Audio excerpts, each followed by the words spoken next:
नमस्कार. 17 मे 2026 रोजी अकलूज पोलीस ठाणे हद्दीतील दोन वृद्ध व्यक्ती घरी असताना रात्रीच्या सुमारास एक जबरी चोरीचा प्रकार झाला होता. त्याप्रमाणे अकलूज पोलीस ठाणे या ठिकाणी फिर्यादी प्रतापसिंह शंकरराव कदम यांनी फिर्याद दिली होती आणि सुरुवातीला आपण जबरी चोरीचा गुन्हा दाखल केला होता. त्यामध्ये वृद्ध घरी असताना त्यांना जबरदस्तीने मारहाण करून चोरी करण्यात आली होती. सदर गुन्ह्याचा हा वृद्ध व्यक्तींच्या संदर्भात असल्यामुळे सोलापूर ग्रामीणचे माननीय पोलीस अधीक्षक अतुल कुलकर्णी सर यांनी या गुन्ह्याच्या तात्काळ उघडकीस येण्याबाबत काही सूचना दिल्या होत्या. त्याप्रमाणे सदर गुन्ह्याच्या घटनास्थळी अकलूज विभागाचे DYSP श्री संतोष वाळके सर यांनी आणि आम्ही स्वतः व्हिजिट दिली होती. त्याप्रमाणे सदर गुन्ह्याचा जो तपास जो आहे गुन्हे प्रकटीकरण शाखा अकलूज पोलीस उपनिरीक्षक विशाल कदम यांच्या मार्गदर्शनाखाली करीत होते. सदर गुन्ह्याचे तपास अधिकारी विशाल कदम साहेब हे होते. या गुन्ह्याच्या तपासामध्ये काही तांत्रिक विश्लेषण आणि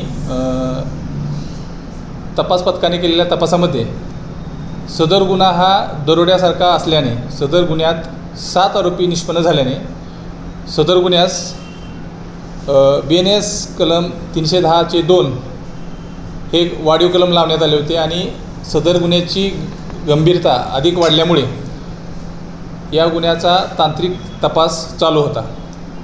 अकलूज पोलीस ठाण्याकडील गुन्हे प्रकटीकरण शाखेला तांत्रिक तपासाच्या आधारे या गुन्ह्यातील 7 आरोपींची नावे निष्पन्न झाली होती आणि यातील जे आरोपी जे आहेत या आरोपींचा अकलूज पोलिसांनी धाराशिव जिल्हा कळंब या ठिकाणी पाठपुरावा केला असता त्या ठिकाणी आरोपी असल्याची खात्रीला एक बातमी मिळाल्याने वेषांतर करून सदर आरोपींना ताब्यात घेतले होते.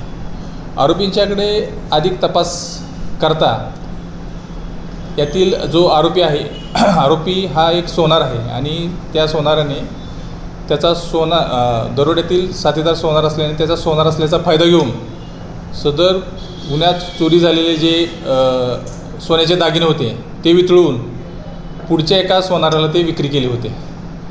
या गुन्ह्यातील जो चोरीस गेलेला मुद्देमाल जो आहे तो 100% हस्तगत करण्यात आलेला आहे. यातील अद्यापर्यंत 7 आरोपी निष्पन्न केलेले आहेत आणि 3 आरोपींना अटक केलेली आहे. माननीय न्यायालयाने सदर आरोपींची 5 दिवस पोलीस कस्टडी रिमांड दिली होती. या गुन्ह्याच्या आरोपींच्याकडे जे पोलीस कस्टडीची रिमांड मिळाली होती त्यामध्ये अधिक तपास केला असता त्यांचे गुन्ह्यातील इतर साथीदार निष्पन्न झालेले आहेत. सदर जे साथीदार जे आहेत या साथीदारांचा शोध घेत आहोत. या संपूर्ण गुन्ह्याच्या तपासामध्ये अकलूज गुन्हे प्रकटीकरण शाखेचे तांत्रिक विश्लेषण करणारी टीम आणि गुन्हे प्रकटीकरण शाखेचे जे प्रमुख आहेत पोलीस उपनिरीक्षक विशाल कदम आणि त्यांच्यासोबत सहाय्यक पोलीस निरीक्षक साळुंके साहेब यांनी जो तपास केला अतिशय क्लिष्ट आणि गुंतागुंतीचा तपास होता. तरीही अकलूज पोलिसांना या दरोड्यासारख्या गुन्ह्याची उकल करण्यात यश आलेले आहे. त्या अकलूज पोलीस स्टेशनच्या सोबत स्थानिक गुन्हे शाखाही याबाबतीत विशेष काळजी घेत आहे आणि वेगवेगळे स्क्वॉड केलेले आहेत.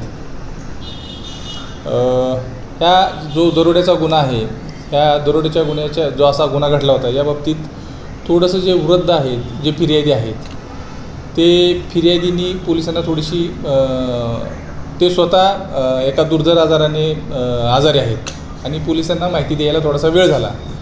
मी या निमित्तानं अकलूज पोलीस ठाणे परिसरातील नागरिकांना आवाहन करू इच्छितो की पोलिसांची जी हेल्पलाईन आहे 112 असा कुठला प्रकार घडल्यास किंवा असा कुठला संशय आल्यास तात्काळ 112वरती कॉल करावा. ज्यायोगे पोलिसांना त्या ठिकाणी तात्काळ मदत आपल्याला पोचवता येईल. आपला जो अकलूज पोलिसांचा अशा 112चा जो रिस्पॉन्स टाईम आहे ते आपण 5 ते 7 मिनटात आपला कर्मचारी सदर कॉलच्या ठिकाणी पोचतो आणि आपल्याला योग्य ती मदत देता येते. असा एखादा गंभीर स्वरूपाचा गुन्हा घडल्यास नाकाबंदी करणे किंवा इतर जिल्ह्यामध्ये बाजूचे जिल्हे आहेत, बाजूचे पोलीस ठाणे आहेत, या ठिकाणी माहिती देणे आणि त्याप्रमाणे नाकाबंदी करून आरोपींना तात्काळ ताब्यात घेणे सोयीचं होतं. अशा गंभीर गुन्ह्यात जेवढा आपण वेळ लावेल त्यावेळेस आरोपी दूर जातात आणि तो थोडासा गुंतागुंतीचा विषय होऊन जातो आरोपी पकडणे. आरोपी हे वेगवेगळ्या गावचे आहेत. हे वृद्ध दाम्पत्य ज्या घरात राहत होतं, स्थानिक एक आरोपी आहे.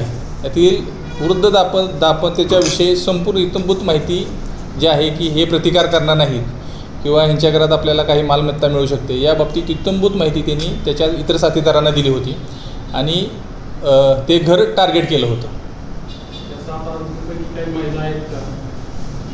आरोपीमध्ये महिला आरोपी कोणाचा सहभाग नाही, अल्पवयीन नाही, महिला आरोपींचा सहभाग नाही. आरोपींचं रेकॉर्ड आहे. यापूर्वी आरोपींच्यावरती अशा प्रकारचे गुन्हे दाखल आहेत. या बाबतीत वरिष्ठांच्याकडून योग्य ते मार्गदर्शन घेऊन सदर गुन्ह्यास अधिक प्रभावी कुठलं कलम वाढ करता येते किंवा जे आता कायद्यात नवीन अमेंडमेंट झाले त्याप्रमाणे कारवाई करता येते का, त्या संबंधाने हे करत आहोत, तपास करत आहोत. गुन्ह्याच्या तपासाच्या दरम्यान कोणत्या गोष्टी प्रामुख्याने महत्त्वाच्या ठरल्या? CCTVचा फुटेज असेल किंवा इतर त्याला साजेशी? गुन्ह्याच्या तपासाच्या दरम्यान CCTV आम्हाला उपलब्ध होऊ शकला नाही. CCTV त्या ठिकाणी नव्हता. पण जो तांत्रिक तपास असतो आहे, विशेषतः मोबाईलवरती आणि बाकीचं त्यापेक्षा थोडासा तांत्रिक विश्लेषण आहे. त्या तांत्रिक विश्लेषणाच्या आधारे आम्ही आरोपीपर्यंत पोहोचू शकलो. टीमची कशा पद्धतीने प्रत्येक गुन्ह्याच्या तपासामध्ये फॉरेन्सिकची मदत होती. हा दरोड्याच्या तपासामध्ये आम्हाला सायबर जे एक्सपर्ट्स आहेत आणि आमच्या पोलीस ठाण्याकडे टेक्निकल ॲनालिसिस करणारी एक टीम आहे, यांचा अतिशय उपयोग झालेला आहे. त्याच घरात पूर्वी एक चोरीची घटना घडली होती. तशी माहिती आम्हाला मिळालेली आहे. यापूर्वी 2 वर्षापूर्वी त्या घरात अशा प्रकारची घटना घडलेली होती. त्या अनुषंगाने जे आमच्याकडे अटक आरोपी आहेत त्यांच्याकडे तपास चालू आहे.